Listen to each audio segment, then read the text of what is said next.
आज हम शुरुआत कर रहे हैं पोलराइजेशन, इलेक्ट्रिक पोलराइजेशन, ऑप्टिक्स वाला नहीं, electric polarization as a physical quantity, कि वो क्या है, किस तरह से हमने डिफाइन किया था और उसकी वैल्यू क्या आती है। तो इसके लिए हमने क्या किया, सिंपली दो कंडक्टिंग प्लेट्स ली, आपने दो कंडक्टिंग प्लेट्स ली और उन पे फ्री चार्ज दे दिया। एक होता है बाउंड चार्ज और एक होता है फ्री चार्ज। फ्री चार्ज मतलब आपने एक्सटर्नली चार्ज प्रोवाइड किया है और बाउंड चार्ज मतलब उस पर चार्ज इंड्यूस हुआ, ये डिफरेंस होता है। ठीक है, तो हम इस पे पहले फ्री चार्ज दे रहे हैं और जो फ्री चार्ज डेंसिटी हमने मानी है वो है सिग्मा एंड माइनस सिग्मा। ये जो हम लिख रहे हैं सीधा था फ्री चार्ज डेंसिटी।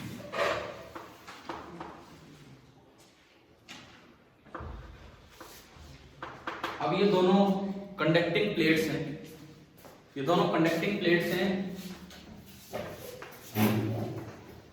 इसका मतलब इन पे रीडिस्ट्रीब्यूशन होगा, चार्जेस का रीडिस्ट्रीब्यूशन होगा।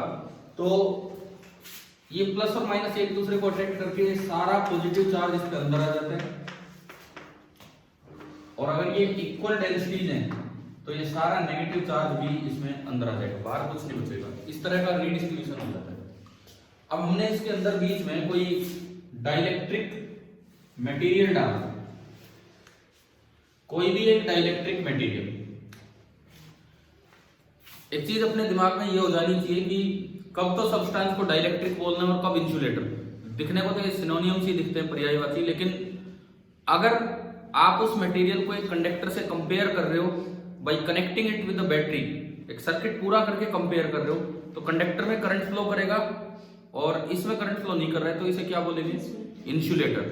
तो इस नॉन कंडक्टिंग सब्सटेंस को बोलेंगे इंसुलेटर। लेकिन अगर आप उसमें पोलराइजेशन इफेक्ट देख रहे हो एक कंडक्टर के कंपैरिजन में, तो ये मटेरियल है तो वही इंसुलेटर, लेकिन इसको क्या नाम दिया जाएगा, डाइलेक्ट्रिक। ठीक है, अब देखते हैं यहाँ पे क्या हुआ था। जैसे ही ये प्लस ये माइनस, तो देखो हम ये जानते हैं कि एक साइड अगर चार्ज डेंसिटी सिग्मा है, एक साइड, तो उसकी वजह से फील्ड होता है सिग्मा बाई 2 एप्सिलॉन नॉट। लेकिन सबकी वजह से आसपास देखना है, तो एक साइड यहाँ भी तो है माइनस सिग्मा, तो जो यहाँ नेट फील्ड दो बार बनेगा sigma by 2 epsilon not. It means हमने ये देखा था कि यहाँ और यहाँ ये जो वैक्यूम पोर्शन है इसमें नेट फील्ड आपने बनाया और ये होगा सिग्मा बाई एप्सिलॉन नॉट। अब हम डाइलेक्ट्रिक के अंदर की बात करते हैं कि डाइलेक्ट्रिक के अंदर क्या होगा, वो चीज हमें देखनी है।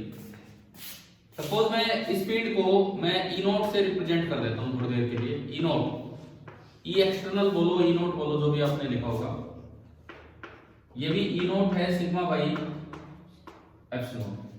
अब इस मटेरियल में क्या होगा, जैसे ये ई नोट एंटर करेगा, जैसे ही ये ई नोट एंटर करेगा, अब ये कंडक्टर तो है नहीं, अगर ये कंडक्टर होता तो फ्री इलेक्ट्रॉन इस तरह से रीडिस्ट्रीब्यूट हो जाते कि इसकी बॉडी के अंदर नेट फील्ड कितना हो जाना था, 0। ये दरअसल बेसिक डेफिनेशन है कंडक्टर की।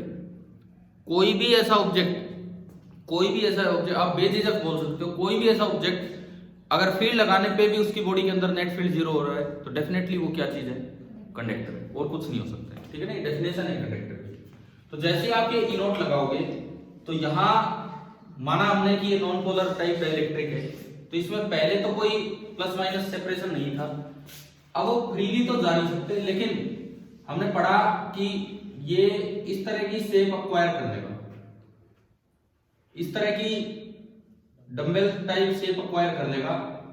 डंबल टाइप शेप अक्वायर करने का मतलब है कि फील्ड की डायरेक्शन में पॉजिटिव चार्ज का सेंटर गया और अपोजिट डायरेक्शन में नेगेटिव, ये पॉजिटिव और ये नेगेटिव, इस तरह से। हमने ये भी देखा था कि आप अगर बीच में कोई भी पोर्शन देखोगे, जितना पॉजिटिव चार्ज दिखेगा उतना ही नेगेटिव। तो वॉल्यूम चार्ज डेंसिटी जो इंड्यूस हुई है रो बाउंड, वो कितनी है यहां पे, 0। 0 तब है जब ये यूनिफॉर्म पोलराइजेशन हो, जब ये इलेक्ट्रिक फील्ड बिल्कुल यूनिफॉर्म। ठीक है, तो पहली चीज हमने ये स्टडी की यहां पे कि इफ, अच्छा पहले पोलराइजेशन को पूरा करते हैं। पोलराइजेशन है क्या चीज, पोलराइजेशन को हम ऐसे डिफाइन करते हैं, P vector that is equal to dipole moment induced per unit volume। Vector quantity है dipole moment induced per unit volume, ये होता है। सपोज इस साइड जो चार्ज इंड्यूस हो पाया है वो है -q, और इस सरफेस पे जो चार्ज बना है वो कितना है +q। अगर आप चार्ज डेंसिटी की बात करें तो इस सरफेस पे जो चार्ज डेंसिटी इंड्यूस हुई है उसे मैं बोलूंगा -σb। b stands for bound, और आप इसको ये भी कह सकते हैं -σp।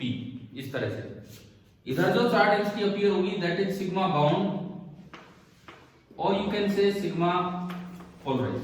ये था सिग्मा बाउंड या फिर सिग्मा पोलराइज।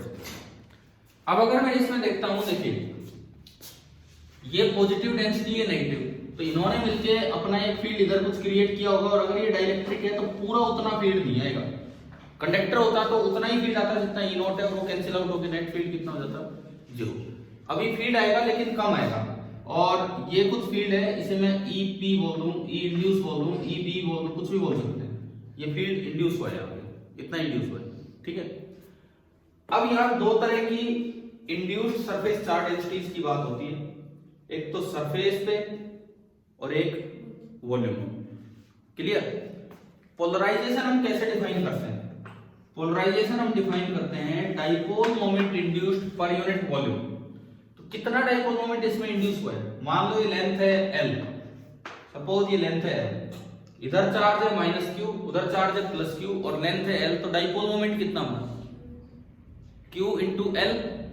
इधर चार्ज है -q, उधर चार्ज है +q, और लेंथ है L, तो जो डाइपोल मोमेंट बनेगा वो बनेगा q × L। तो ये आपका होगा q × L। मैं इसका मोड ले रहा हूं, डायरेक्शन वही होगी जो डाइपोल मोमेंट की डायरेक्शन होगी, डिवाइडेड बाई, ये तो डाइपोल मोमेंट इंड्यूस हुआ, डिवाइडेड बाई वॉल्यूम कितना होगा? अगर इस स्लैब का एक साइड का एरिया A है और उधर की लेंथ कितनी है L, तो वॉल्यूम कितना है A × L। तो ये आपका बना A × L, L से L cancel, it is coming out to be Q/A, और Q/A जो है, A इसका एक साइड का एरिया है, Q यहाँ पे चार्ज है, वही क्या है आपकी बाउंड चार्ज डेंसिटी या सरफेस पे जो भी अपीयर हुई, ठीक है। This is equal to sigma P। क्या ये समझ आ रहा है?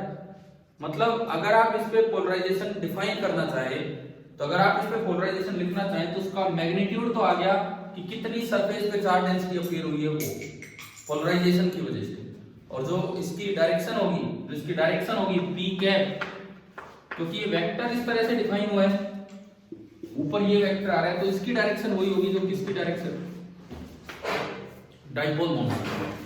ये डाइपोल मोमेंट का p है स्मॉल p, और ये पोलराइजेशन का p है कैपिटल P, ठीक है।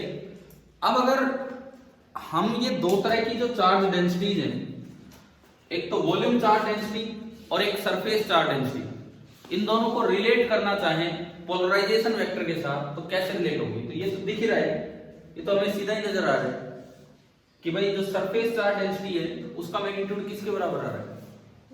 पोलराइजेशन के बराबर। लेकिन प्रॉपरली रिलेशन क्या होगा, अब मैं उन पे चलता हूं। तो यहाँ पे जो हमारे दो रिजल्ट्स होंगे,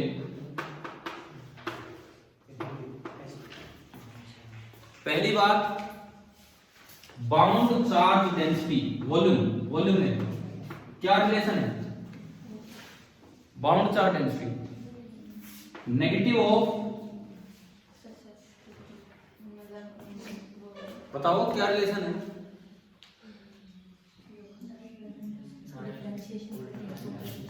negative of divergence of polarisation, negative of divergence of polarisation.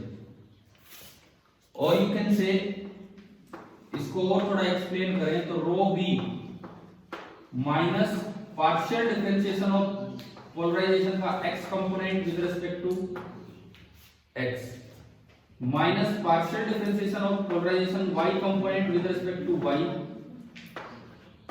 Minus partial differentiation polarisation z component with respect to z। और यहां पे ये रिजल्ट भी हम याद रखते हैं कि अगर p यूनिफॉर्म है, अगर p जगह के साथ चेंज नहीं हो रहा है, जैसा यूनिफॉर्म मतलब जैसा पोलराइजेशन यहां वैसा यहां वैसा यहां, तो उसका डाइवर्जेंस उसका ये डिफरेंशिएशन कितना होगा, 0 होगा। यानी कि if P is uniform, if P is uniform तो जो रो बाउंड है, बाउंड चार्ज डेंसिटी वो कितनी होगी, 0 होगी। सबसे पहला रिजल्ट तो हम ये याद रखते ही हैं यहाँ पे। सेकंड और क्या, ये अगर सरफेस चार्ज डेंसिटी की बात करें सिग्मा P, दूसरा रिजल्ट सेकंड में इसके ऊपर लिखता हूं कि जो सरफेस चार्ज डेंसिटी होगी sigma P that is equal to P vector dot n cap, P vector dot n cap, where n cap is the unit vector in outward normal direction. n cap क्या चीज है, n cap is the unit vector in outward normal direction. अभी मैं इसको दिखाता हूं यहां पे अप्लाई करके। n cap is the unit vector in outward normal direction. इस पे चेक करते हैं, इस सरफेस पे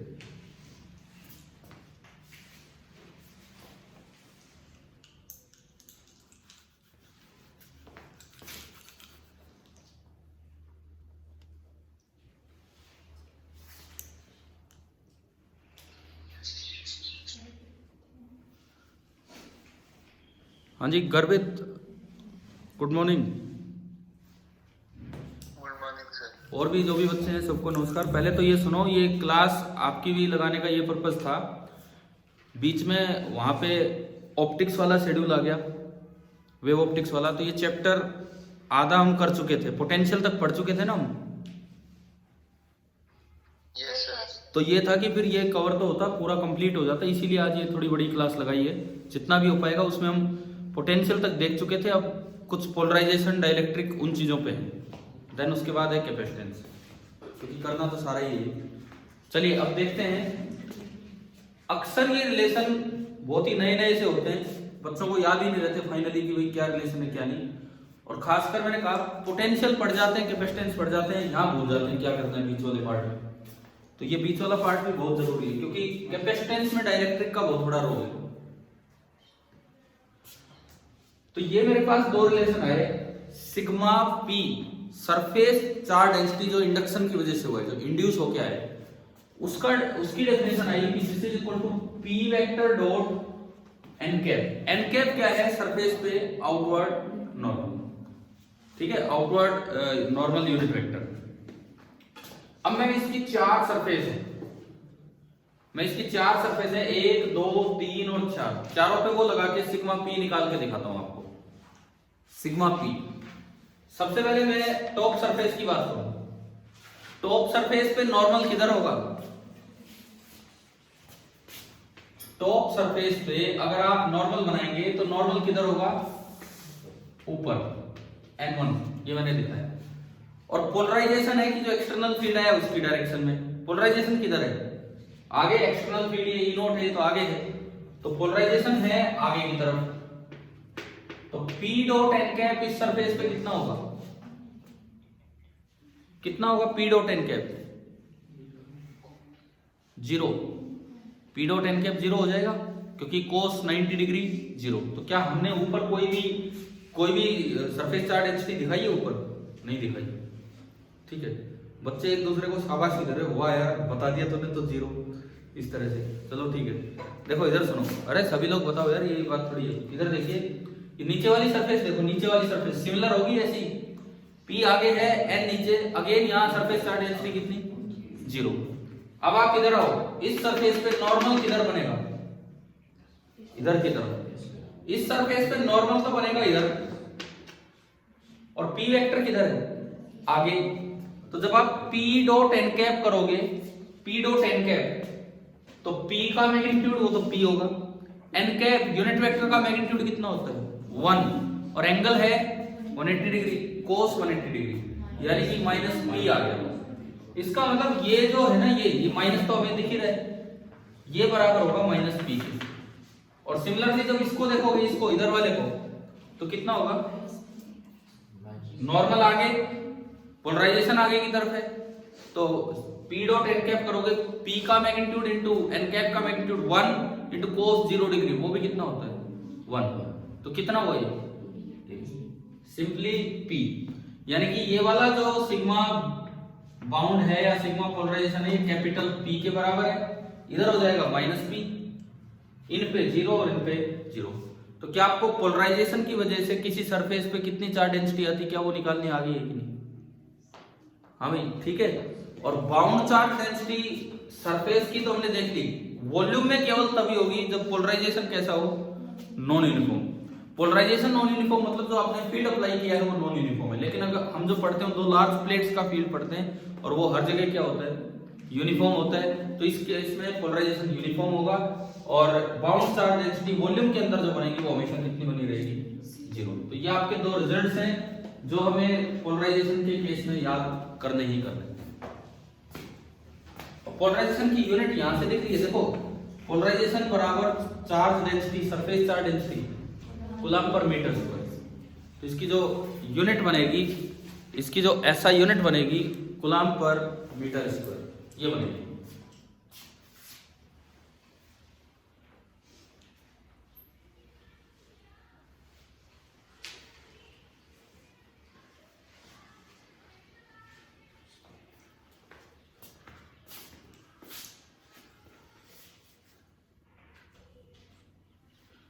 हाँ जी, ओमवीर जी आपने अभी ज्वाइन किया है क्या?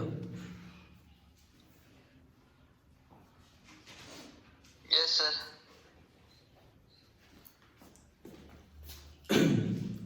आपको मैं बता देता हूँ, जो चैप्टर हमारा बचा हुआ था उसको हम आगे बढ़ा रहे हैं, सेकंड चैप्टर, ठीक है। देखो अब ये जो बोर्ड पे जो हमने पढ़ा, एक बार मैं कंक्लूड करता हूं क्योंकि अभी ये पूरा नहीं हुआ, अभी तो टॉपिक आगे चलेगा, ये इसमें कुछ और टर्म्स भी हम देखेंगे।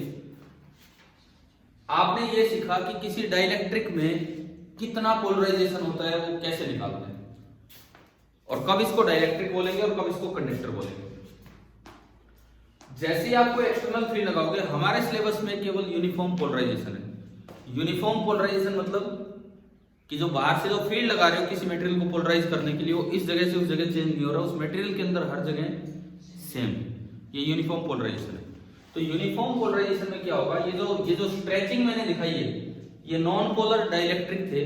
पहले इनको हम स्फेरिकल शेप में मॉलिक्यूल दिखाते हैं, एक जगह पॉजिटिव और नेगेटिव चार्ज के सेंटर कोइंसाइड करते हैं। जब आप फील्ड अप्लाई करोगे तो पॉजिटिव चार्ज का सेंटर थोड़ा आगे गया और नेगेटिव का थोड़ा पीछे, लेकिन चार्ज अपने मॉलिक्यूल को छोड़ के नहीं जा पाता है, अपने एटम को छोड़ के नहीं जा पाते, क्योंकि ये कंडक्टर नहीं है, ये नॉन कंडक्टिंग मटेरियल जिसको हम डाइलेक्ट्रिक बोल रहे हैं यहाँ पे, ठीक है। अब इससे क्या होगा, हो सकता है कुछ चार्ज वॉल्यूम में अपीयर हो सकता है कुछ चार्ज सरफेस पे अपीयर हो, पूरा न्यूट्रल था तो अब भी न्यूट्रल ही रहेगा जिस भी तरीके से। तो हमने पहले तो एक टर्म को डिफाइन किया, पोलराइजेशन। पोलराइजेशन वेक्टर का मतलब होता है dipole moment induced per unit volume. Dipole moment induced कैसे निकाला, इधर मान लो इस सरफेस पे चार्ज अपीयर हो गया -q और इस सरफेस पे चार्ज अपीयर हुआ +q, तो जो डाइपोल मोमेंट इंड्यूस्ड होगा वो होगा q * l, अगर l ये सेपरेशन है तो डायरेक्शन उसकी आगे होगी, डिवाइडेड बाय इसका वॉल्यूम। वॉल्यूम होगा, अगर ये एरिया a है, लेंथ l है, तो a * l, this is q / a and q / a is the sigma, sigma p बोलो चाहे sigma b, bound charge density और polarised charge density on the surface, ठीक है। तो यहां से पता लगा कि p का मैग्नीट्यूड तो सिग्मा के बराबर है। दूसरी बात, p की डायरेक्शन वही होगी जो डाइपोल मोमेंट की है, आगे की तरफ। तो इससे एक रिजल्ट बनता है, ये जो हमने दूसरा रिजल्ट पढ़ा कि सिग्मा p जो होगा, जो सरफेस पे अपीयर होता है किसी भी डाइलेक्ट्रिक में, सरफेस पे जो सिग्मा अपीयर होगा ड्यू टू पोलराइजेशन, उसका फॉर्मूला क्या होगा, sigma p = p vector dot n cap, ये एक यूनिट वेक्टर है आउटवर्ड नॉर्मल डायरेक्शन में उसकी सरफेस पे, क्लियर है। दूसरी बात, वॉल्यूम में कितना अपीयर होगा, वैसे तो हम अपना रिजल्ट याद करके चले 0, क्योंकि हमारे सिलेबस में जो आएगा वो यूनिफॉर्म पोलराइजेशन आएगा और यूनिफॉर्म पोलराइजेशन में वॉल्यूम में कोई चार्ज अपीयर नहीं होता है।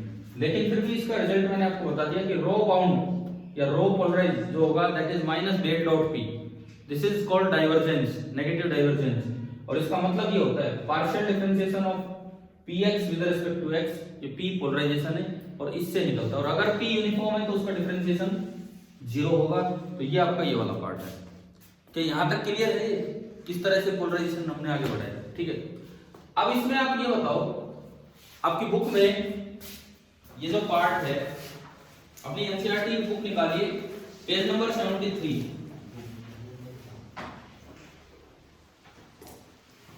Page number 73।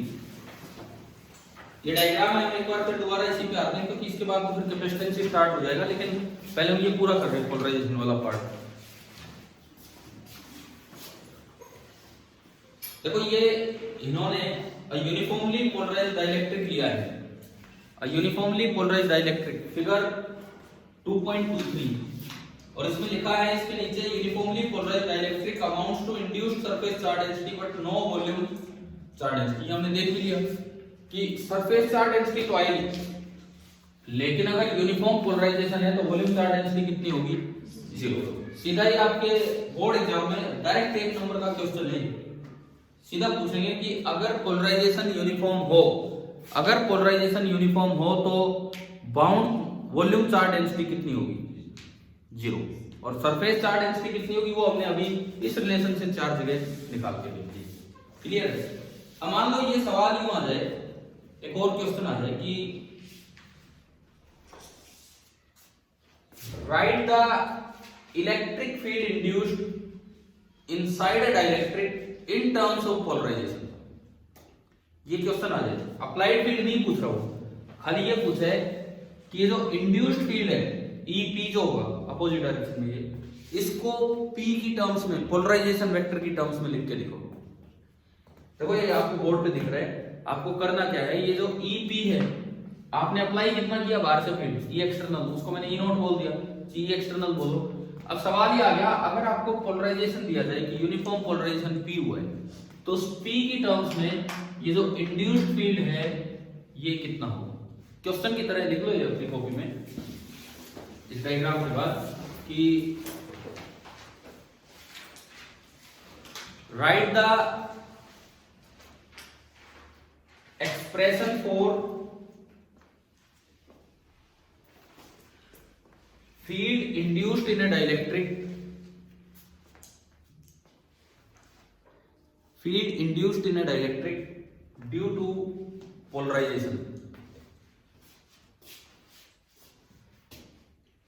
field induced in a dielectric due to polarization in terms of P, capital P vector।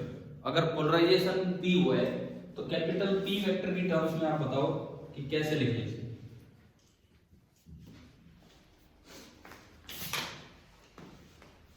देखो आप ये ग्रीन कलर वाली सरफेसेस देखिए, ये जो ग्रीन कलर वाली सरफेसेस है बस इनको देखिए, यहाँ पे अंदर तो कोई चार्ज इंड्यूस हुआ ही नहीं, वॉल्यूम चार्ज तो 0 है, यूनिफॉर्मली पोलराइज्ड है ये सिग्मा P है, और इधर डेंसिटी कितनी है एक लेयर पे? Minus sigma P। हम ये अच्छे से जानते हैं कि अगर एक लेयर पे सिग्मा डेंसिटी होती है तो उसकी वजह से फील्ड कितना होता है? सिग्मा बाई 2 एप्सिलॉन नॉट, चाहे वो कैसी लेयर हो, किसी तरह का मेटेरियल हो। तो यहां देखो, यहां बीच में इस सिग्मा P की वजह से इधर पॉजिटिव है ना, पॉजिटिव है तो दूर की तरफ कितना फील्ड होगा? Sigma P upon 2 epsilon not, और सिग्मा P बराबर है किसके? कैपिटल P के, तो ये तो हुआ P अपॉन 2 एप्सिलॉन नॉट। लेकिन इधर भी तो है इंड्यूस्ड चार्ज, इस नेगेटिव की वजह से भी इधर ही होगी, और इतनी होगी क्योंकि ये डेंसिटी तो सेम है, तो ये भी कितनी होगी? P upon 2 epsilon. तो नेट फील्ड कितना हुआ? इधर दोनों ऐड हो गए, P बाई एप्सिलॉन। तो जो E इंड्यूस्ड आपका है, इसको आप EP बोलो, जी E इंड्यूस्ड बोलो, उसका मैग्नीट्यूड तो आ गया P अपॉन एप्सिलॉन। अब डायरेक्शन बताओ P की टर्म्स में, P वेक्टर किधर है? आगे, और ये E इंड्यूस्ड किधर है? पीछे, तो डायरेक्शन क्या आ गई? अपोजिट। तो ये जो EP की डायरेक्शन है, EP की direction this is opposite to P। तो इन दोनों को जब आप इकट्ठा करके लिखोगे तो ये जो EP है, अंदर जो इंड्यूस्ड फील्ड हुआ, उसको आप पोलराइजेशन की टर्म्स में लिख सकते हो minus P vector divided by epsilon. ठीक है, ये आंसर है इस सवाल का।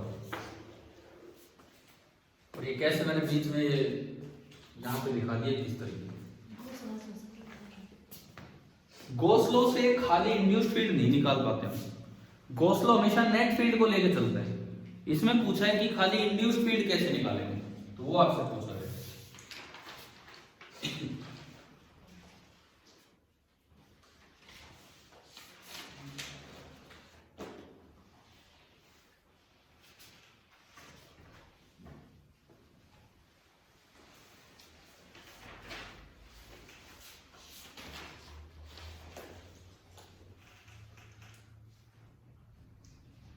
ये लिख लीजिए थोड़ा बहुत अगर कुछ बचा हुआ है आपका तो।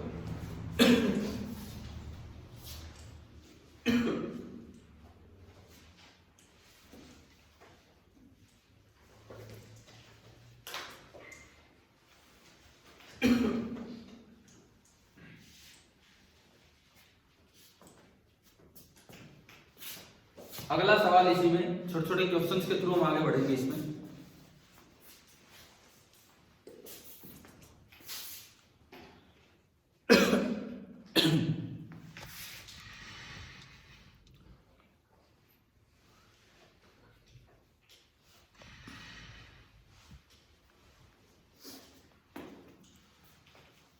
आगे जाओ, दो चेयर खाली कर दो, तो बैग हटाओ।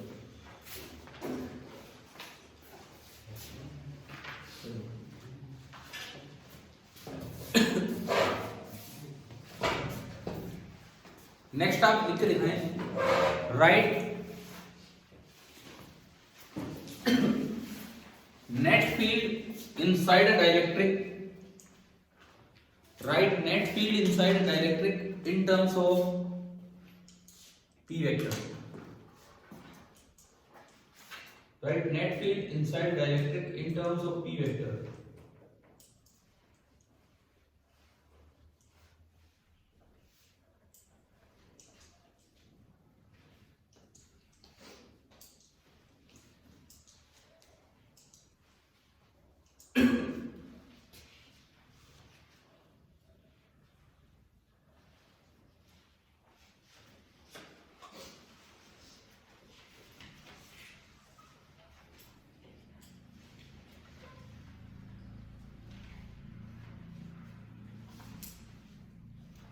यहां पे दो फील्ड आपको दिख रहे हैं, एक तो अप्लाइड फील्ड है जो इन फ्री चार्ज डेंसिटीज ने बनाया है, जिसको हमने किससे डिनोट किया है, ई नोट से, और एक इंड्यूस्ड फील्ड है जो हम ईपी से दिखा रहे हैं, लेकिन उसकी डायरेक्शन क्या है, अपोजिट। तो net field by superposition principle इनका वेक्टर सम हो जाना है, ठीक है। तो अगर मैं नेट फील्ड की बात करूं जो हम यहां बताना चाह रहे हैं इसमें, तो देखिए भाई वेक्टर सम करना है तो ई नेट को मैं ई से डिनोट कर रहा हूं, net field that is equal to vector sum of E external जो फ्री चार्ज की वजह से था प्लस ई पी जो बाउंड चार्ज की वजह से था। क्या ई एक्सटर्नल और ई पी की डायरेक्शन सेम है कि अपोजिट है, अपोजिट। ई एक्सटर्नल तो आगे है और ई पी पीछे है, तो क्योंकि दोनों की डायरेक्शन अपोजिट है, since E naught cap is opposite to E P cap,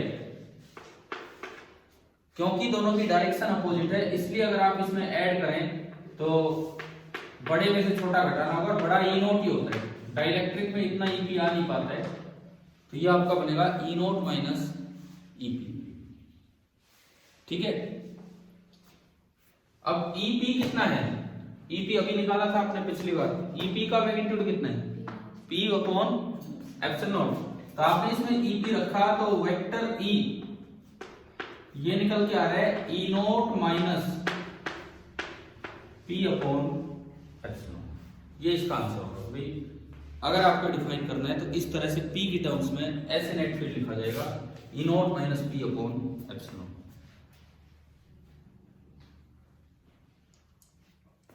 ठीक है, अगला सवाल, ये छोटे छोटे सवाल यहाँ बनते हैं कि एक नंबर के, इनमें ही कुछ पार्ट पूछ लिए जाएंगे आपसे, या वो एमसीक्यू बना के दे दें उसी comprehension type, case study type.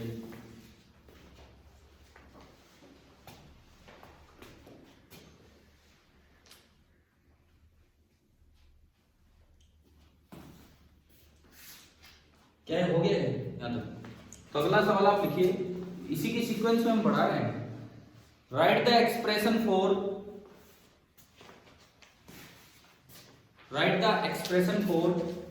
electric displacement vector, bracket में सिंबल लिख देना capital D। Write the expression for electric displacement vector और सिंबल आपका होगा capital D।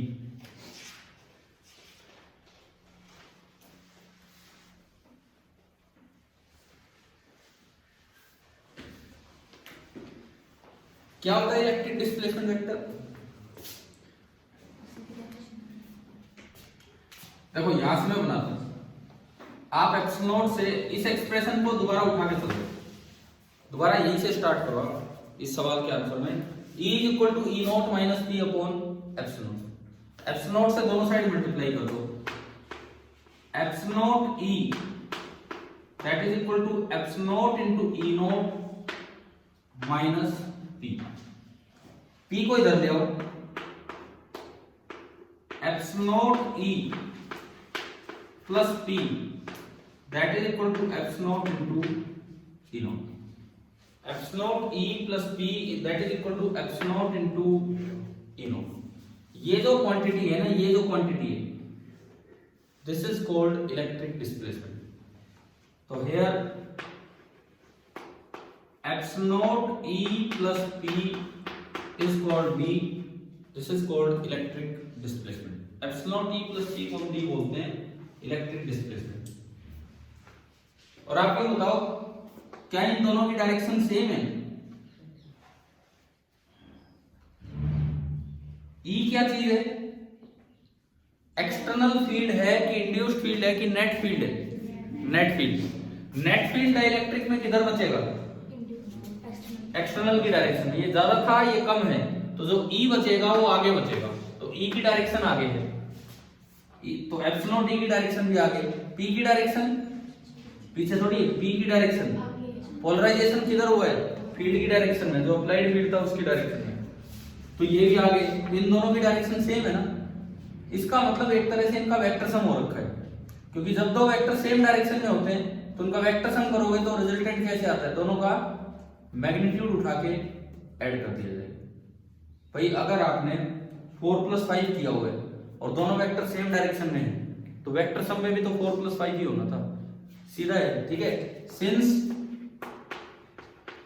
E cap is equal to P cap, this implies, आप ये लिख सकते हो कि जो D वेक्टर यहां से बन रहा है epsilon naught into vector E plus आपका वेक्टर P, क्योंकि दोनों सेम डायरेक्शन में है तो इस वजह से आप ऐसे लिख सकते हैं इलेक्ट्रिक डिस्प्लेसमेंट वेक्टर यूं डिफाइन होगा।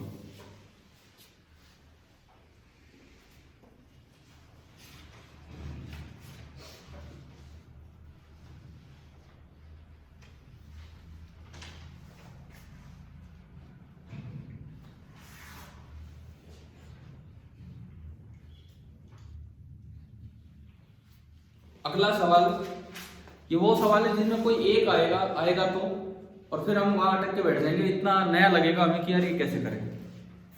नेक्स्ट क्वेश्चन, राइट, और ये मैं अभी आपको पहले एक बार करवा के फिर आपको आपकी बुक से पढ़ाऊंगा कहां पे ये चीजें। Right the magnitude of electric displacement in terms of free charge density. Write the magnitude of electric displacement in terms of free charge density. Write the magnitude of electric displacement in terms of free charge density. ये काम करना आपको। तो देखो आपने इस quantity को electric displacement बोला है, और ये क्वांटिटी तो इसके भी बराबर है epsilon naught into E not के, और ई नॉट किसके बराबर है? ई नॉट ये लिखा हुआ है सिग्मा बाई एप्सिलॉन नॉट, और जब आप इसमें पुट करोगे तो एप्सिलॉन नॉट से एप्सिलॉन नॉट कट जाएगा, यानी कि डी का मैग्नीट्यूड किसके बराबर आ गया? सिग्मा। सिग्मा क्या चीज है? फ्री चार्ज डेंसिटी जो आपने बाहर दी, समझ गए हो? इसी में छोटे छोटे सवाल बन के आगे चलते जा रहे हैं। तो कर दो, डी बराबर सिग्मा आ गया, कैसे है अब ढंग से लिखो।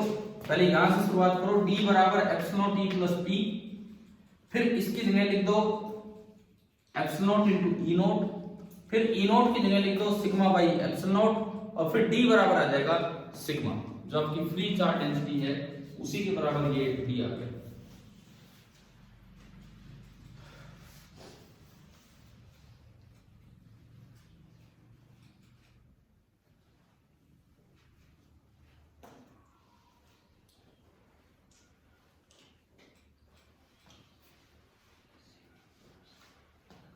नेक्स्ट क्वेश्चन,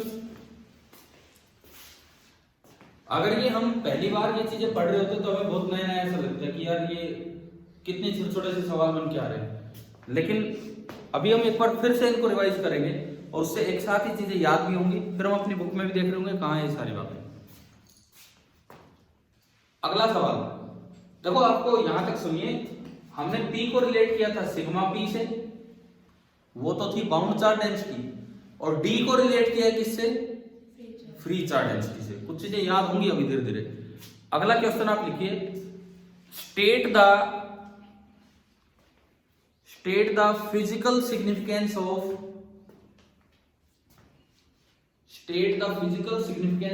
इलेक्ट्रिक डिस्प्लेसमेंट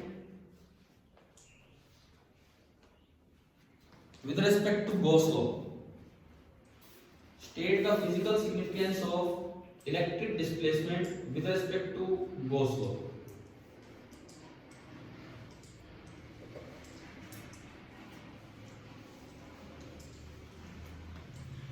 कि भाई अगर मैं गॉस लॉ की बात करूं तो डी क्यों इंपॉर्टेंट है मेरे लिए, डी की क्या इंपॉर्टेंस है इस इलेक्ट्रिक डिस्प्लेसमेंट की। तो इसका आंसर आप दो पार्ट में लिखेंगे। एक बार आप वैक्यूम में गॉस लॉ लिख के दिखाएंगे और फिर बताएंगे कि कौन सा पार्ट ऐसा था कि मीडियम आने पे उसकी जगह डी आ जाएगा। ठीक है, आंसर में लिखिए नंबर 1, इन वैक्यूम। भाई वैक्यूम अगर होता है यहाँ पे पूरे में तो हर जगह ई नोट फील्ड होता कि नहीं, हर जगह ई नोट फील्ड होता, और ई नोट की वैल्यू डायरेक्ट किससे दी जा रही है, सिग्मा से, फ्री चार्ज डेंसिटी से। तो इन वैक्यूम ई नोट पे वेक्टर साइन लगा लेना, is related to free charge density, is related to free charge कर लो, is related to free charge by Gauss law.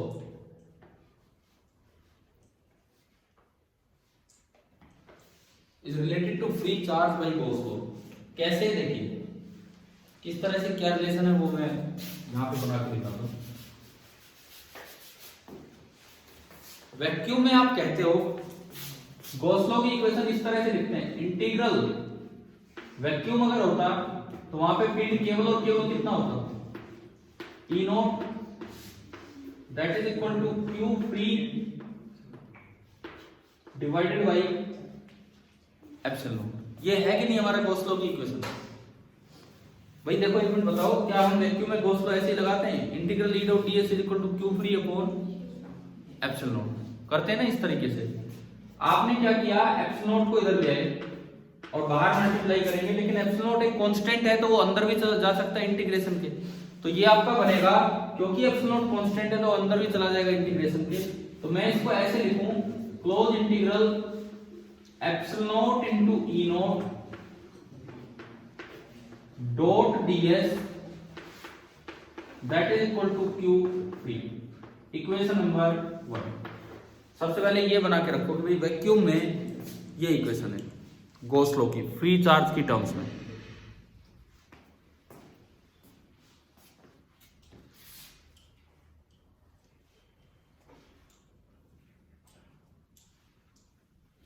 अब इसके बाद देखिए दूसरी बात, आपसे पूछा गया है कि डी की क्या इंपॉर्टेंस है। फ्री चार्ज से वैक्यूम में तो कौन रिलेट हो रहा है, ई नोट, लेकिन मीडियम में डायरेक्ट डी रिलेट होता है। दूसरी बात इसमें लिखिए, ये इंपॉर्टेंस क्या है इसकी वो बता रहे हैं। In a dielectric medium the corresponding role is taken by d vector. In a dielectric medium the corresponding role is taken by d, और उसकी इक्वेशन क्या बनेगी सुनो, close integral d vector dot ds that is equal to Q free. कोई epsilon का चक्कर नहीं है, ये equation number 2। Gauss law in a medium ऐसे लिखा जाता है, किसी भी वैक्यूम की बजाय किसी मीडियम में आप जाओगे तो गॉस लॉ लिखने का सीधा तरीका है, आप कोई क्लोज सरफेस बनाए, कोई भी क्लोज सरफेस, उसकी सरफेस पे हर जगह कौन सा वेक्टर देखें, डी वेक्टर, ई नहीं, क्या देखना है अब, D vector, D dot d s करके उसका इंटीग्रेशन कीजिए, that is directly equal to जो भी आपने क्लोज सरफेस बनाई उसके अंदर बाउंड चार्ज नहीं लेना, इंड्यूस चार्ज नहीं लेना, कौन सा काउंट करना है, केवल फ्री, कि उस सरफेस के अंदर कितना कितना फ्री चार्ज है, ये दरअसल गॉस लॉ इन मीडियम। समझ में आ रहा है, हम जो अप्लाई करते आए हैं वो गॉस लॉ वैक्यूम में ही अप्लाई करते हैं, लेकिन डी की इंपॉर्टेंस कब है, जब आपको गॉस लॉ कहां लगाना हो, मीडियम में लगाना हो। और डी की वैल्यू कितनी थी, ये हमने इधर देखा था, डी की वैल्यू हम क्या बोल के आए थे, epsilon naught E vector plus P vector, समझ रहे हो। तो अगर आपको किसी मीडियम में गॉस लॉ लगाना पड़ जाए, अगर आपको किसी मीडियम में गॉस लॉ लगाना पड़े तो ये बनेगा इंटीग्रल ऑफ डी की जगह क्या आ जाएगा, एप्सिलॉन ई vector plus P vector dot DS. अब ध्यान से देखो भाई, एप्सिलॉन नॉट आएगा, एप्सिलॉन नहीं आ रहा है, कहीं भी एप्सिलॉन आर नहीं आ रहा है, मीडियम का कुछ नहीं आ रहा है, डायरेक्ट क्या है, एप्सिलॉन नॉट जो वैक्यूम की वैल्यू होती है, इनटू ई, ये ई नेट फील्ड है या एक्सटर्नल फील्ड है या इंड्यूस्ड फील्ड है, नेट फील्ड। एक बार दोबारा बता दो। देखो सुनो, दोबारा तो मुझे सारा ही बताना पड़ेगा, लेकिन हम यहां से भी दोबारा बता रहा हूं मैं, सुनो एक मिनट, हाँ मैं दोबारा आपको पूरा भी रिपीट करूंगा क्योंकि ये चीजें एक बार में याद ही नहीं हो पाती क्या है। इधर सुनिए, हम जब गॉस लॉ किसी भी वैक्यूम में लगाते हैं कहीं भी तो इक्वेशन बनाते हैं इंटीग्रल ई नोट डॉट टीएस, क्योंकि वैक्यूम में तो खाली ई नोट है, इज इक्वल टू उस फ्री जो भी चार्ज, जो भी आप सरफेस बनाओगे उसके अंदर कितना फ्री चार्ज है डिवाइडेड बाई एप्सिलॉन नॉट। अब बात ये आती है कि अगर उसके अंदर बाउंड चार्ज आए तो क्या वो चार्ज में इंक्लूड करना है, तो बाउंड चार्ज तो वैक्यूम में तो आएगा नहीं, कहाँ आएगा, मीडियम में आएगा। तो मीडियम में गॉस लॉ की थोड़ी तरीका ही चेंज हो जाता है, पहले आपने इसको उस तरह अरेंज किया, एप्सिलॉन नॉट को ऊपर ले गए, कांस्टेंट है तो अंदर भी चला जाएगा, और ये इस तरह से मैंने लिख दिया।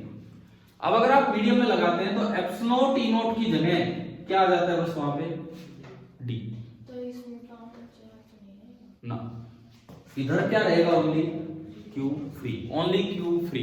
अगर आप इधर डी ले रहे हो, अब डी का क्या मतलब होता है, डी का क्या मतलब होता है, epsilon naught E vector plus P vector. अब ई वेक्टर तो क्या चीज है, नेट फील्ड, कि वहां नेट फील्ड कितना है, और प्लस पी वेक्टर क्या है, वहां पे पोलराइजेशन कितना है, बराबर उधर ओनली क्या चलेगा, ये क्यू फ्री। कोई सोचे बाउंड चार्ज कहां गया, तो बाउंड चार्ज इसमें आ गया, पी वेक्टर किस पे डिपेंड करता है, सिग्मा बाउंड पे, सिग्मा पी पे, तो वो इधर आ गया, उधर नहीं जाएगा। तो मीडियम में गॉस लॉ कुछ इस तरह से लगता है। हाँ, हम जो एप्लीकेशंस लेते हैं वहां गॉस लॉ अप्लाई केवल कहां करते हैं, वैक्यूम में करते हैं, लेकिन ये चीजें पूछी जा सकती है, आपकी बुक में है, अभी देखेंगे हम थोड़ी देर में आप, लेकिन पहले समझिए यहां तक ये चीजें।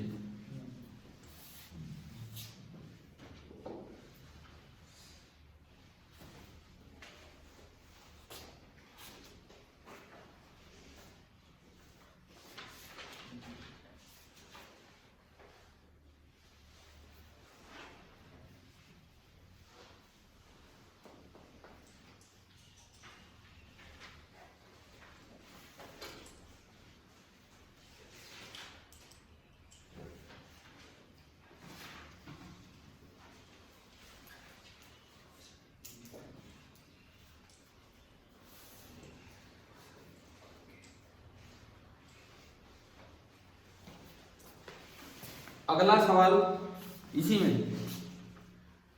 Right the relation between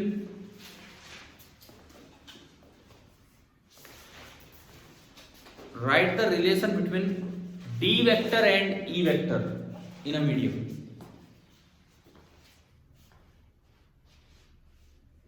write the relation between D vector and E vector in a medium, ये आपको लिखना है।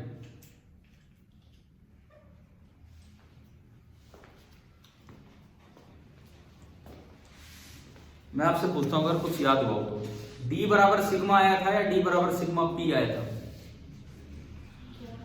D की वैल्यू फ्री चार्ज डेंसिटी के बराबर आई थी या इंड्यूस्ड चार्ज डेंसिटी?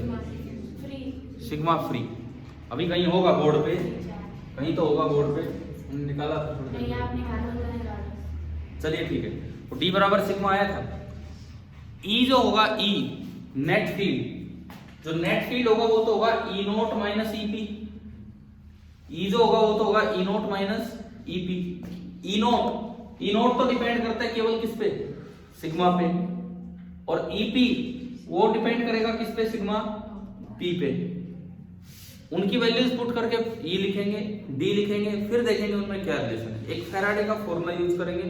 फैराडे ने ये बताया था इंड्यूस्ड चार्ज कितना होता है इन terms of inducing charge using A dielectric constant. तो चलिए स्टार्ट करते हैं काम। ये भी एक अच्छा सवाल है। क्या क्या हेडिंग डाली आपने, क्वेश्चन क्या लिखा है, write the relation between D and E. सबसे पहले तो लिख दो डी बराबर सिग्मा, डायग्राम वही चल रहा है जिससे हम बार बार सवाल आगे बढ़ा रहे हैं। डी बराबर सिग्मा, इक्वेशन नंबर 1। थोड़ा मैं इसमें मिटा दूंगा कि कुछ काम आगे बढ़े।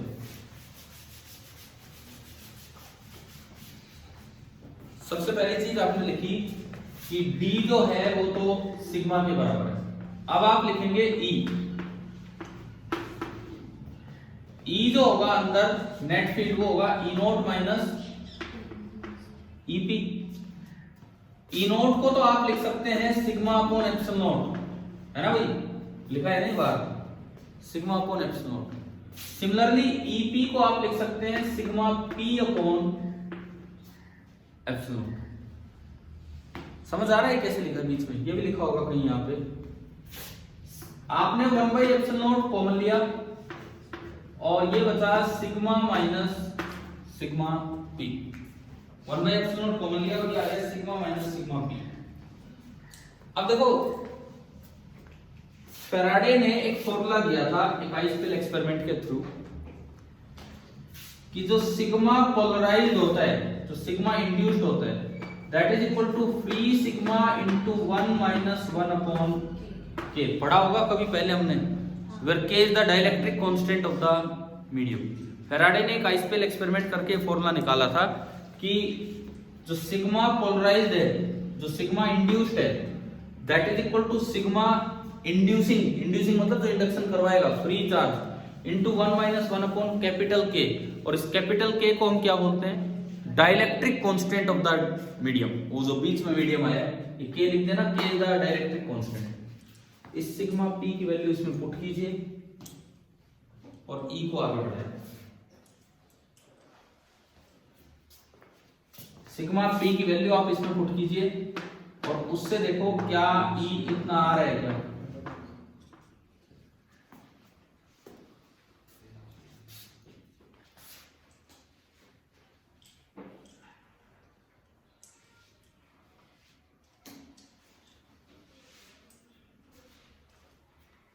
आगे अब D से E को डिवाइड कर दो, ये इक्वेशन 1, ये इक्वेशन नंबर 2। आप D से E को डिवाइड कर दीजिए।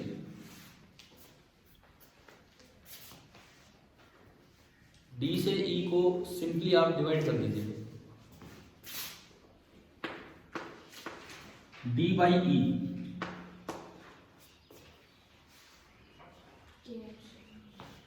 D बाई E कितना आ गया, K इंटू एप्सिलॉन। के को हम दूसरी भाषा में एप्सिलॉन आर भी बोलते हैं, रिलेटिव परमिटिविटी। एक मीडियम का डाइलेक्ट्रिक कांस्टेंट वही होता है जो उसकी रिलेटिव परमिटिविटी होती है, ठीक है।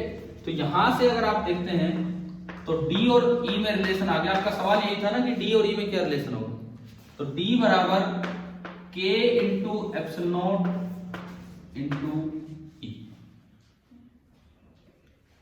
आप इसको ऐसे भी लिख सकते हैं, के की जगह एप्सिलॉन आर भी लिख सकते हैं, के और एप्सिलॉन आर एक ही होते हैं।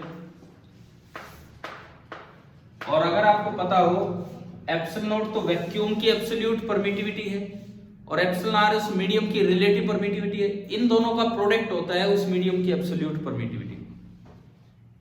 क्योंकि जब आप किसी भी मीडियम का एप्सिलॉन आर लिखते हो तो वो होता है absolute permittivity of the medium with respect to vacuum. तो जब ये उधर जाएगा तो आप इसको ऐसे भी लिख सकते हो, epsilon into E, where epsilon is the absolute permittivity of the medium. जब हम थोड़ा कम यूज करते हैं लेकिन उसकी टर्म्स में भी आप ये ला सकते हो। वेक्टर फॉर्म में लिखना हो ये रिलेशन, दोनों की डायरेक्शन सेम होती है डी और ई की, तो ये रिलेशन ऐसे होता है D is equal to epsilon naught मत लगा देना इनटू वेक्टर ई। किसी भी मीडियम के अंदर जो डिस्प्लेसमेंट वेक्टर होगा वो ये बनेगा एप्सिलॉन इनटू ई।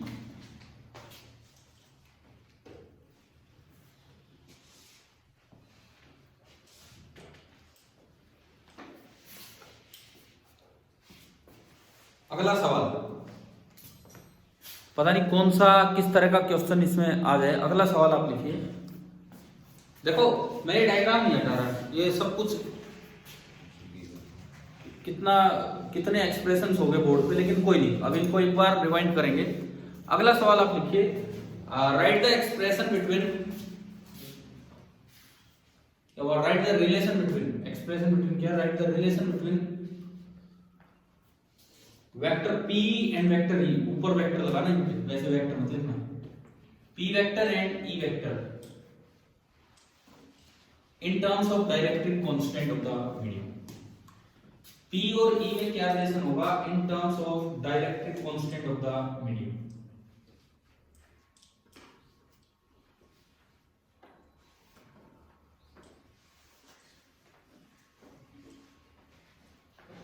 ये भी एक बहुत इंपॉर्टेंट रिलेशन है। P और E में क्या रिलेशन होगा in terms of dielectric constant of the medium. देखो थोड़ा इधर लौट क्या हो, D वेक्टर क्या है एप्सिलॉन इनटू E वेक्टर क्या, E और P में relation in terms of dielectric constant. देखिए अब देखो इधर सुनो, आपका D वेक्टर है एप्सिलॉन नॉट ना sorry epsilon into E। Epsilon की जगह में क्या लिख सकता हूं K इनटू एप्सिलॉन नॉट, तो आपका D वेक्टर बना K into epsilon naught into E। ये आ गया। अब D वेक्टर क्या होता है, अगर मैं इस एक्सप्रेशन को देखूं तो D वेक्टर क्या होता है जो आपने यहां लिख रखा था epsilon naught E vector plus P vector, तो मैं D वेक्टर की जगह लिख सकता हूं epsilon naught E vector plus P vector that is equal to K into epsilon naught into E। इन सबको उधर उठा ले जाओ, P वेक्टर कितना आ गया K into epsilon naught into E minus epsilon naught into E। और ये बहुत ही स्टैंडर्ड एक्सप्रेशन है जो हमें याद रखना होता है, vector P epsilon not common into K minus 1 और इनटू वेक्टर E।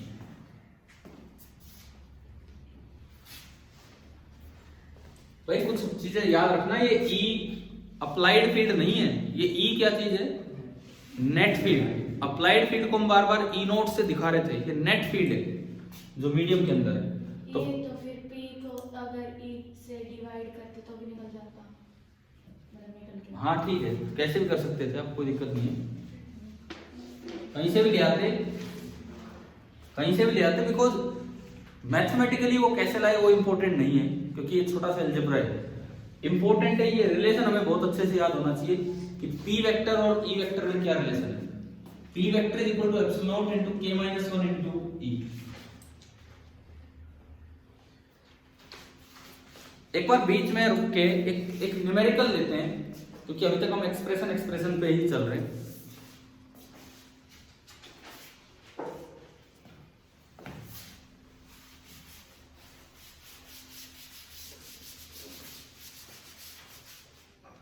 ये जो क्वेश्चन मैं अभी ले रहा हूं, this is from AIIMS exam 2018, AIIMS 2018 का ये सवाल है। अब तो क्या कर दिया, वही नीट के पेपर से ही एडमिशन होने लगे उनमें भी, लेकिन पहले एम्स का अलग हुआ करता था। तो एम्स 2018 का ये क्वेश्चन है। क्वेश्चन लिखो आप, सवाल लिखिए क्या है कैपेसिटर का, लेकिन कोई बात नहीं, कैपेसिटर में ये चलता है। देखो electric field electric field inside a capacitor, electric field inside a capacitor is 100 volt per metre. Electric field inside a capacitor is 100 volt per metre and the dielectric constant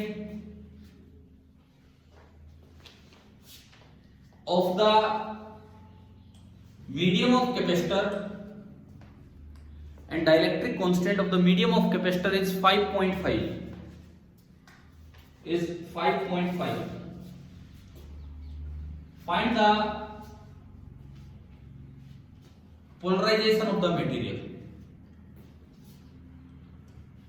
Find the polarization of the material. अब एक बार ये आपने लिख लिया सवाल, तो ये समझो कि गिवन क्या क्या है, क्या क्या क्वांटिटीज आपको दे रखी है वो आप समझिए। कौन कौन सी क्वांटिटीज हमें दे रखी है। एक तो मीडियम के अंदर ई दे रखा है, कैपेसिटर के अंदर ई, तो वो ना तो फ्री चार्ज का होगा ना इंड्यूस्ड होगा, वो क्या दिया होगा, नेट। यानी कि आपको गिवन है तो ई कितना दे रखा है, 100 वोल्ट पर मीटर। एक आपको उस मीडियम का डाइलेक्ट्रिक कांस्टेंट दे रखा है के 5.5 और पूछा क्या है, पी। तो क्या ये रिलेशन यूज करना आ रहा है समझ में, कहां पे लगाना, लगाओ। एप्सिलॉन नॉट की वैल्यू हमें पता होनी चाहिए, 8.85 into 10⁻⁻12। एप्सिलॉन नॉट की वैल्यू है 8.85 into 10⁻⁻12। एक बार चेक कर लो क्या है क्या नहीं।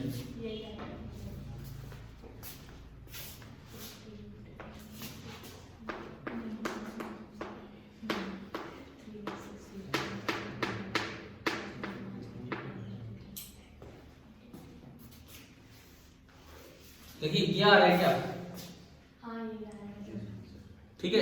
यूनिट यूनिट यूनिट कूलम्ब पर मीटर। हमने शुरू में देखा था पोलराइजेशन की यूनिट वही है जो चार्ज डेंसिटी की होती है, कूलम्ब पर। ये आ रहा है भाई, ये प्रोडक्ट, हाँ आ रहा है, ठीक है।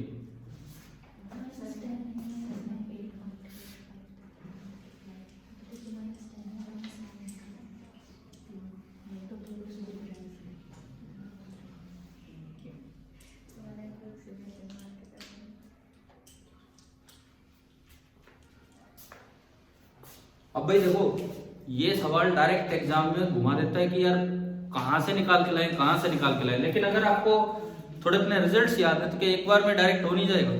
अभी तो हमने उसको उस जगह आपको लिखवाया जहां काम चल रहा था और डायरेक्ट फॉर्मूला आ गया। नहीं तो अगर और 5 मिनट बाद भी लिखवाते तो फिर समझ नहीं आता कि कौन सा फॉर्मूला यूज करना है, क्योंकि ऐसे ऐसे कई एक्सप्रेशन बनते जा रहे हैं।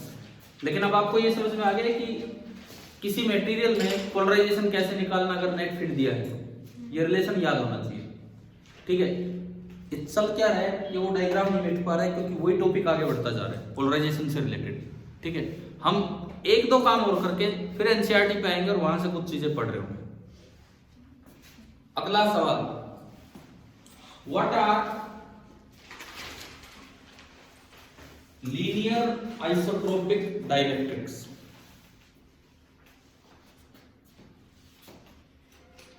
What are linear isotropic dielectrics?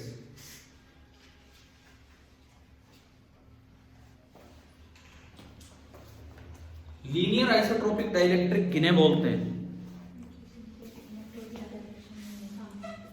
किसे बोलते हैं बताओ। जो इलेक्ट्रिक फील्ड की डायरेक्शन में अलाइन हो जाते हैं, मतलब ना ना ना डायरेक्शन का रोल ही नहीं है इसमें।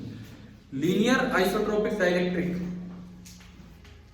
आपकी बुक में होगा ये, कौन से पेज पे, 72 पेज नंबर 72। पेज नंबर 72 पे आप देखिए एक बार, हाँ ये बीच में ऊपर दिया हुआ है लीनियर। अब इसमें कहीं डायरेक्शन का चक्कर नहीं होगा, क्या है इसमें पढ़ के बता दो। जो इंड्यूस्ड डाइपोल मोमेंट है वो फील्ड की डायरेक्शन में होगा और प्रोपोर्शनल होगा फील्ड स्ट्रेंथ। तो हम इसे डिफाइन कर देते क्या होगा, लिखिए these are the dielectrics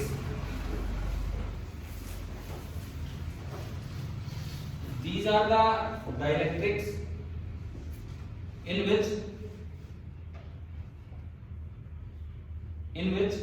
the polarization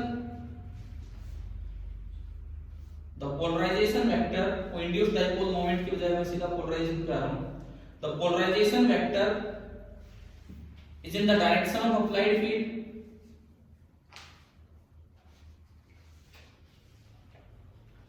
and is directly proportional to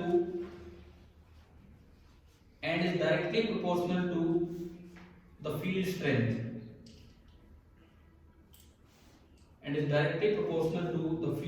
strength तो इन शॉर्ट अगर आप बताना चाहें लीनियर आइसोट्रोपिक डाइलेक्ट्रिक को इन शॉर्ट अगर आप लिखना चाहें जस्ट एक इक्वेशन की तरह, तो लीनियर आइसोट्रोपिक डाइलेक्ट्रिक आप उन्हें बोल सकते हो जिनमें P वेक्टर डायरेक्टली प्रोपोर्शनल होता है किसके, E वेक्टर के. वो डायरेक्शन भी आ गया, मैग्नीट्यूड भी आ गया. P vector is directly proportional to E vector. P मतलब पोलराइजेशन है. और इन मटेरियल्स में यहाँ जो प्रोपोर्शनलिटी कांस्टेंट होता है वो देखो बिल्कुल दिख रहा है, मैं जिसके सामने लिख रहा हूँ वो दिख रहा है. ये प्रोपोर्शनलिटी कांस्टेंट कितना होता है, epsilon naught into k minus 1. यानी कि ये रिलेशन जो फॉलो होता है उन मटेरियल्स को क्या बोल रहे होते हैं, लीनियर आइसोट्रोपिक डाइलेक्ट्रिक, क्योंकि इनमें P डायरेक्टली प्रोपोर्शनल है किसके, E के. तो आप इसी को ऐसे लिख सकते हो, this is epsilon naught into k minus 1, ये तो कांस्टेंट की तरह हो गया, और इनटू E. एप्सिलॉन नॉट तो एक वैक्यूम की एब्सोल्यूट परमिटिविटी, और k किस पे डिपेंड कर रहा है, उस मीडियम पे, उस मीडियम का dielectric constant.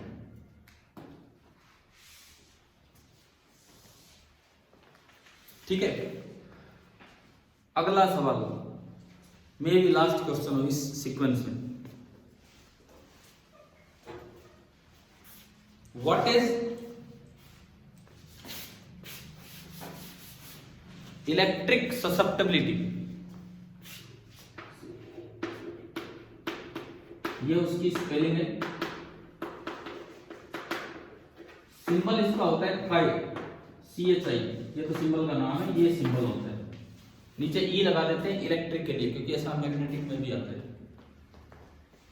What is electric susceptibility, ये आपको बताना है. देखिए क्या होता है इलेक्ट्रिक ससेप्टिबिलिटी, ये भी हम देख लें हम यहां पे. देखो सुनो,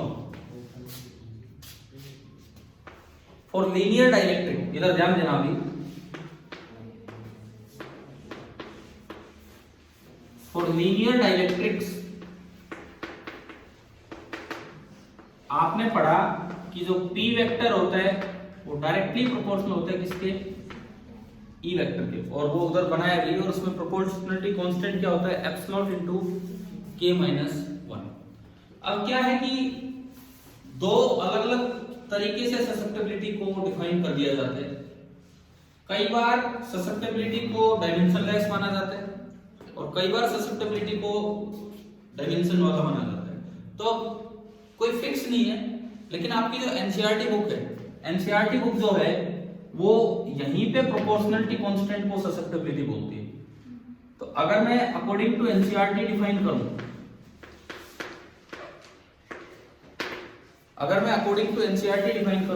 तो इस रिलेशन में जो प्रोपोर्शनलिटी कांस्टेंट आता है उसे ही हम क्या बोलते हैं, ससेप्टिबिलिटी. इस रिलेशन में जो प्रोपोर्शनलिटी कांस्टेंट आता है उसे ही ससेप्टिबिलिटी बोलते हैं. तो आप कंपेयर करो उससे और ससेप्टिबिलिटी की वैल्यू बताओ कितनी है. यहां से अगर मैं कंपेयर करूं तो जो ससेप्टिबिलिटी आ रही है it is coming out to be epsilon naught into k minus 1. यहां से अगर मैं कंपेयर करता हूं तो ससेप्टिबिलिटी आ रही है epsilon naught into k minus 1. क्या ये डायमेंशनलेस है या डायमेंशंस हैं इसके? k तो डायमेंशनलेस होता है. एप्सिलॉन नॉट की होती है. हाँ, k तो डायमेंशनलेस होता है. डाइलेक्ट्रिक कांस्टेंट हमेशा डायमेंशनलेस है. जैसे अभी 5.5 आया था ये एम्स वाले क्वेश्चन में, ठीक है, उसकी कोई यूनिट नहीं थी. लेकिन एप्सिलॉन नॉट की तो यूनिट होती है। तो इसमें तो इसकी जो यूनिट होंगी, यूनिट्स सेम एज दो जो यार इतना लिखा, इतने में तो यूनिट लिख देते हैं, है ना, इतने में तो यूनिट लिख देते हैं हम निकाल के। एप्सिलॉन नॉट की यूनिट आप उससे निकाल सकते हो, F is equal to 1/4 pi epsilon naught Q1 Q2 upon R square.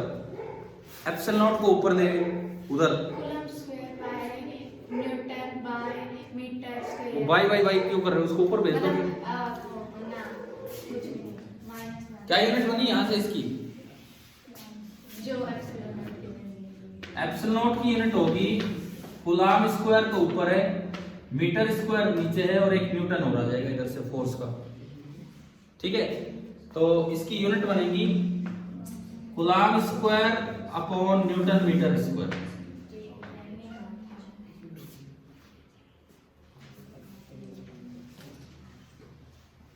ठीक है, लेकिन एक और भी तरीके से ये डिफाइन होता है, एक और भी तरीके से ये डिफाइन होता है।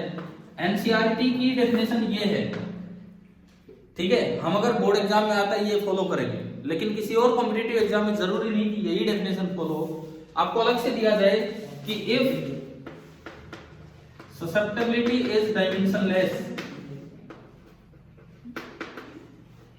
अगर मान लो ससेप्टेबिलिटी को डायमेंशनलेस लिया जा रहा है, तो इस रिलेशन में जो कांस्टेंट लगाया जाता है वो लगाया जाता है एप्सिलॉन नॉट इनटू ससेप्टेबिलिटी और इनटू, अगर ससेप्टेबिलिटी डायरेक्ट कांस्टेंट बनाना है तो सीधा बनाओ, अगर आपको ससेप्टेबिलिटी को डायमेंशनलेस बनाना है तो इस कांस्टेंट को कर देते हैं एप्सिलॉन नॉट इनटू पाई ई। अब अगर मैं कंपेयर करूं तो ये ससेप्टेबिलिटी की वैल्यू कितनी है बताओ यार, इसको उससे कंपेयर करके K माइनस 1।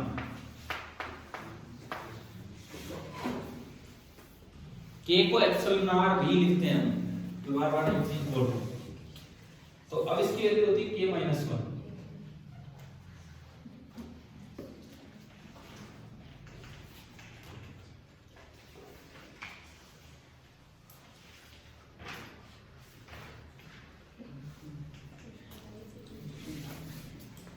या फिर आप इसको यूं भी याद कर सकते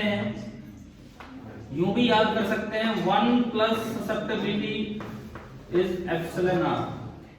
इधर कैसे भाई, ये 1 को इधर ले और K को क्या लिख दिया, ससेप्टेबिलिटी। मैंने दोनों क्यों पढ़ाया, आपकी एनसीईआरटी बुक में दोनों दे रखे हैं, दोनों। अब आपको क्वेश्चन से जज करना पड़ेगा कि वो ससेप्टेबिलिटी को किस तरह डिफाइन कर रहे हैं, उसके कुछ डायमेंशंस हैं या वो डायमेंशनलेस है। ये अभी कुछ साल पहले सीबीएसई बोर्ड एग्जाम का पहला सवाल था, ये सीबीएसई बोर्ड एग्जाम का ये पहला सवाल था कि write the relation between polarization vector and electric field vector using susceptibility. तो आपको क्या लिख के आना चाहिए, मैं ये गाइड नहीं करता, डायरेक्ट ये लिखो। मैं तो ये कहूंगा आप यहां से शुरुआत कीजिए और फिर दोनों बातें बताएं, ठीक है।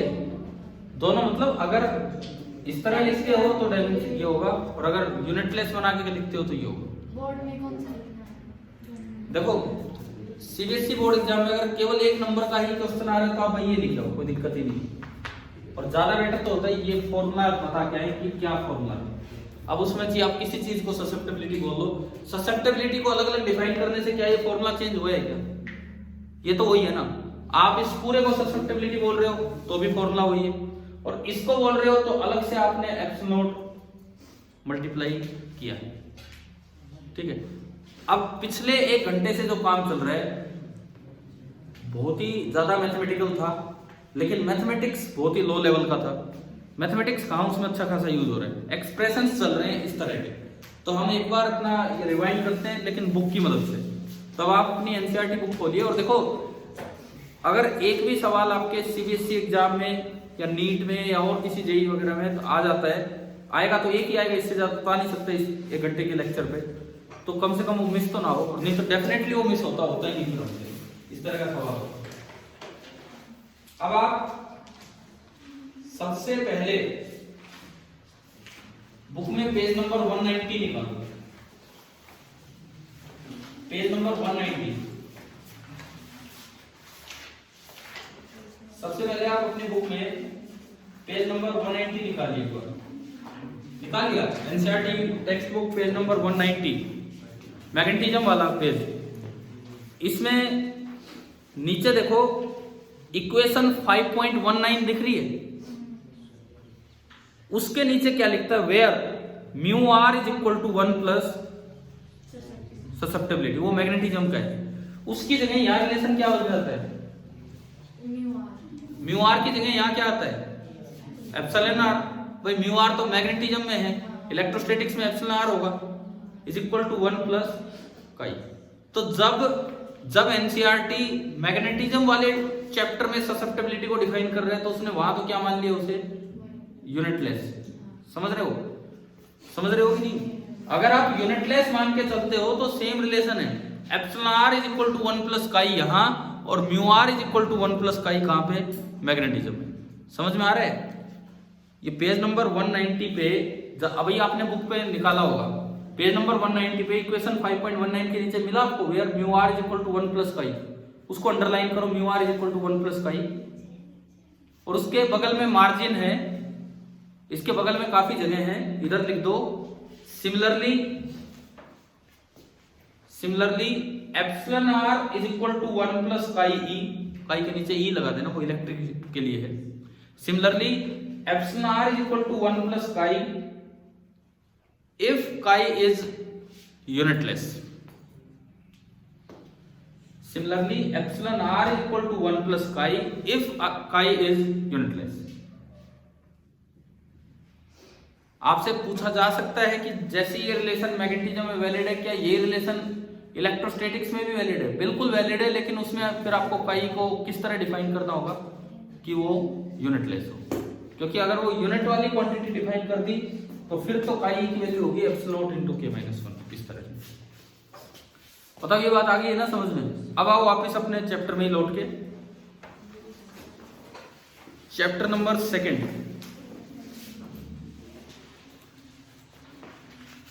चैप्टर नंबर 2, और देखिए इसमें टॉपिक है डाइलेक्ट्रिक्स एंड पोलराइजेशन। यहां आ जाओ, फिगर टॉपिक 2.10, टॉपिक है डाइलेक्ट्रिक एंड पोलराइजेशन 2.10, इस पे आप लौट के आए, डाइलेक्ट्रिक एंड पोलराइजेशन। इसमें पहले तो इन्होंने कि एक कंडक्टर और इसमें क्या डिफरेंस है डाइलेक्ट्रिक में वो बताया। कंडक्टर में जितना फील्ड आप अप्लाई करोगे उतना ही फील्ड अपोजिट डायरेक्शन में इंड्यूस हो जाएगा, डाइलेक्ट्रिक में ऐसा नहीं हो पाएगा। क्यों इंड्यूस हो जाएगा उसका कारण सुनो, उसका कारण भी आप सुनिए।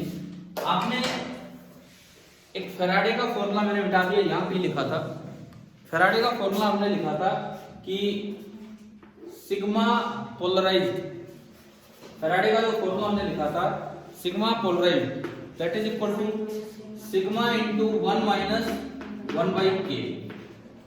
फॉर कंडक्टर्स के होते हैं इनफाइनाइट, कंडक्टर्स के लिए इलेक्ट्रोस्टैटिक सिचुएशन में के इनफाइनाइट होते हैं, के इनफाइनाइट लोगे तो 1/∞ 0, तो ये 1 यानी कि sigma p is equal to sigma, और सिग्मा p बराबर सिग्मा आ गया तो जो EP होगा वो E नोट के बराबर हो जाएगा, और अगर EP बराबर E नोट हो गया तो नेट फील्ड अंदर कितना हो गया? 0। तो कंडक्टर में अंदर फील्ड 0 कैसे एक्सप्लेन होगा, ये समझ आ रहा है इस फॉर्मूले से? क्लियर है ना ये सारा? ठीक है। उसके बाद इन्होंने नीचे दो तरह के मॉलिक्यूल्स को कंपेयर किया है, एक नॉन पोलर और एक पोलर। ये जो ऐसे जो भी मॉलिक्यूल्स हैं जिनमें पॉजिटिव और नेगेटिव चार्ज का सेंटर कोइंसाइड करता है वो नॉन पोलर होते हैं, और छोटा सा भी सैंपल लोगे तो उसका डाइपोल मोमेंट 0 ही आएगा, क्योंकि हर मॉलिक्यूल का भी डाइपोल मोमेंट कितना है? 0। फिर उसके बाद आपने लिए पोलर मॉलिक्यूल जैसे HCl, H2O। किसी एक मॉलिक्यूल में पॉजिटिव और नेगेटिव चार्ज का सेंटर कोइंसाइड नहीं करेगा तो इंडिविजुअल मॉलिक्यूल का डाइपोल मोमेंट होगा, इंडिविजुअल मॉलिक्यूल का डाइपोल मोमेंट होगा, इट मींस वो पोलर मॉलिक्यूल है। लेकिन अगर आप सैंपल में एक स्पेसिमेन लेते हो छोटा सा पार्ट, उसमें वो सारे डाइपोल रैंडमली ओरिएंटेड होंगे, तो सैंपल का तो डाइपोल मोमेंट इसका भी 0 होगा और नॉन पोलर का भी क्या था? 0 होगा। जब आप फील्ड अप्लाई करेंगे तो पोलराइजेशन होगा, नॉन पोलर में तो क्या होगा, थोड़ी सी स्ट्रेचिंग ऑफ मॉलिक्यूल हो जाती है, पॉजिटिव चार्ज फील्ड की तरफ चलेगा, नेगेटिव चार्ज फील्ड से अपोजिट, थोड़ी स्ट्रेचिंग होगी और फील्ड की डायरेक्शन में एक डाइपोल मोमेंट इंड्यूस होगा। सभी में फील्ड की डायरेक्शन में डाइपोल मोमेंट इंड्यूस होगा तो नेट फील्ड एड अप होके, net dipole moment add up होके नॉन जीरो आ जाएगा, ठीक है। और कितना डाइपोल मोमेंट इंड्यूस हुआ पर यूनिट वॉल्यूम, उसी को हमने क्या बोल दिया, पोलराइजेशन। फिर उसके बाद में गया पोलर डाइलेक्ट्रिक पे, उनमें क्या होगा, पहले सारे रेंडमली ओरिएंटेड थे, लेकिन जब आप फील्ड लगाएंगे तो वो लगभग कोशिश करेंगे फील्ड की तरफ, टॉर्क उन पे ऐसे लगेगा कि पी और ई सेम डायरेक्शन में है, तो पहले वो कैंसिल आउट हो रहे थे और अब वो कैंसिल आउट कंप्लीटली नहीं हो पाएंगे, तो फिर से एक नेट डाइपोल मोमेंट इंड्यूस होगा फील्ड की डायरेक्शन में, कितना इंड्यूस हुआ डिवाइड बाय वॉल्यूम, वो होगा पोलराइजेशन। क्लियर है? ये इन्होंने अगले पेज पे दोनों डायग्राम में देखो आप फिगर 2.22 में दोनों में कैसे पोलराइजेशन होता है वो विद डायग्राम दिखाया है, नॉन पोलर में भी और पोलर में भी। इसके सामने जो थ्योरी दी है वहां उन्होंने डिफाइन किया है लीनियर आइसोट्रोपिक डाइलेक्ट्रिक, शायद आपको मिल गया होगा, ये दिख रहा होगा वो हमने आज एक क्वेश्चन बना के कर लिया, लीनियर आइसोट्रोपिक डाइलेक्ट्रिक। इसने डाइपोल मोमेंट की टर्म्स में डिफाइन किया है और हमने पोलराइजेशन की टर्म्स में, ठीक है। ये आपका हो गया लीनियर डाइलेक्ट्रिक। लीनियर डाइलेक्ट्रिक में ये रिलेशन वैलिड होता है, इस रिलेशन से हमने ससेप्टिबिलिटी डिफाइन किया, इसमें भी ससेप्टिबिलिटी, इसके नीचे आओ, दस इन आइदर केस, ये नीचे कोई पैराग्राफ स्टार्ट होता है पेज नंबर 72 पे, thus in either case whether polar और non polar a dielectric develops a net dipole moment in the presence of external field. Polar में तो रीओरिएंटेशन से और नॉन पोलर में स्ट्रेचिंग से। The dipole moment per unit volume is called polarisation, जिसको आप P vector कह रहे हैं। And for linear isotropic dielectrics, for linear isotropic dielectrics इन्होंने सीधा लिखा P vector is equal to chi into ई। तो इन्होंने काई को इस तरह से डिफाइन किया जैसे मैंने बोला, यानी कि इसके अनुसार काई कितना होगा, एप्सिलॉन इनटू के माइनस 1। तो देखो आपकी बुक में जहां आपको ये दिख रहा है P vector is equal to chi into E, उसके सामने गैप है अच्छा खासा, वेयर ये लिख दो, वेयर काई ई बराबर epsilon naught into K minus 1। इस रिलेशन में ये जो लेके चल रहे हैं काई को इस तरह से डिफाइन कर रहे हैं,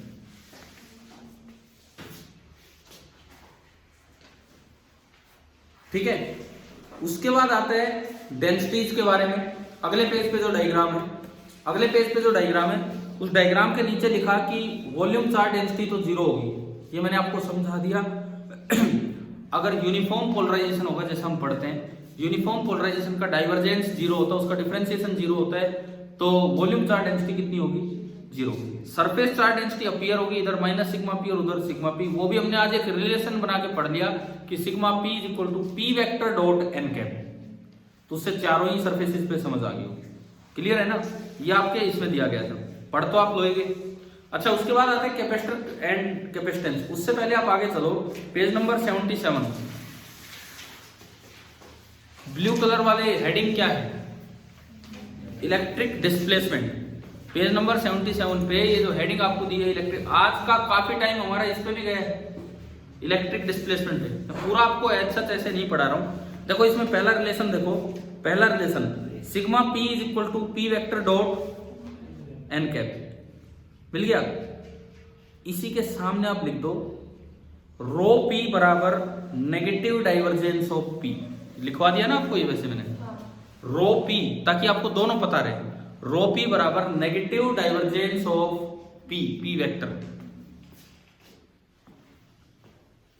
where n cap is the unit vector along the outward normal. ये हमारा हो ही गया था। उसके बाद थोड़ा और नीचे आओ, डी वेक्टर बराबर epsilon naught E vector plus P. क्या ये आज बार बार यूज हो रहा था, यहां लिखा हुआ है D vector is equal to epsilon naught E vector plus P, उसको भी ब्लॉक में डाल दो, D vector is equal to epsilon naught E vector plus P. लेकिन साथ ही साथ इसकी वैल्यू एक और भी थी, epsilon naught into E not. तो उसके सामने जहां गैप है तो आप ढंग से लिख दो डी वेक्टर बराबर epsilon naught E plus P बराबर epsilon naught into E naught. जो नहीं है वो लिख दो, मतलब जैसे करके epsilon naught into E naught. अच्छा, फिर हमने एक और चीज पढ़ी थी, डी का मैग्नीट्यूड सिग्मा के बराबर आया था या सिग्मा पी के बराबर आया था? Sigma P, sigma. और जो पोलराइजेशन वेक्टर था वो किसके बराबर आया था? Sigma P. तो उसको तो हमने एक रिलेशन बना के पढ़ा था, sigma P is equal to P dot N cap. पढ़ा था कि नहीं पढ़ा था? Sigma P that is equal to vector P dot N cap पढ़ा था। Similarly sigma is equal to D dot N cap. तो ये देखो, ये बुक में दिख रहा है, बुक में दिख रहा है सिग्मा बराबर डी डॉट एन कैप। तो ये वेक्टर फॉर्म में कर दिया इन्होंने। तो हमारे पास ये दो रिलेशन इस तरह से हो गए। जैसे सिग्मा पी आपने पढ़ा था P dot N cap, capital P dot N cap, उसी तरीके से सिग्मा जो होगा उसको आप लिख सकते हैं डी डॉट एन कैप। जिस तरह से सिग्मा पी आपने पढ़ा था पी डॉट एन कैप, उसी तरह से सिग्मा जो होगा वो आपका होगा डी डॉट एन कैप। चाहे तो अपनी नोटबुक में कहीं लिखा हो वहां ऐड कर सकते हो। एक जगह रिलेशन आया था डी बराबर सिग्मा, उसको वेक्टर फॉर्म में आप ऐसे बना सकते हो, सिग्मा बराबर D vector dot N cap. ये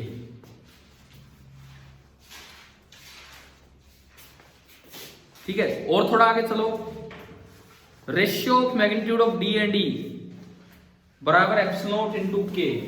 आपने शायद यहाँ पे डिवाइड करके देखा था, तो मिट चुका है। डी लिखा, ई लिखा, फिर उनको डिवाइड किया, क्या आया था? ये एप्सिलॉन इनटू के। और उससे रिलेशन फाइनली बना P vector is equal to epsilon into K minus 1 into E, जो बोर्ड पे यहाँ लिखा हुआ है, जो आपकी बुक में इसमें दिया गया है। और फिर इससे इन्होंने काई ई को डिफाइन किया। काई ई कितना बोल दिया? Epsilon naught into K minus 1। क्या ये पूरा पूरा समझ आ गया है? मैंने दूसरा आपको क्यों बताया ये वाला, क्योंकि आपने मैग्नेटिज्म में देखा है, मैग्नेटिज्म में तो काई को इस तरह से डिफाइन किया है।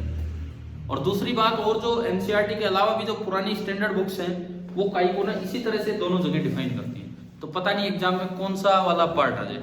अब आप ये बताओ, क्या ये इतना पार्ट ये समझ में आया? इसमें हम बुक से बाहर नहीं गए हैं, जो आपको पढ़ा रखा है इसमें दिया गया है, मैं बस वही चीजें ठीक ठाक तरीके से आपको बता रहा था। अब ये बताओ, ये कुछ रिलेशंस, ये पॉइंट्स याद हो जाएंगे। और जो रिसेंट ईयर क्वेश्चन इस पे जो था मेरे पास ये 2018 का, वो मैंने आपको बता भी दिया। तो वो तो तभी होगा जब आपको कौन सा रिलेशन याद है।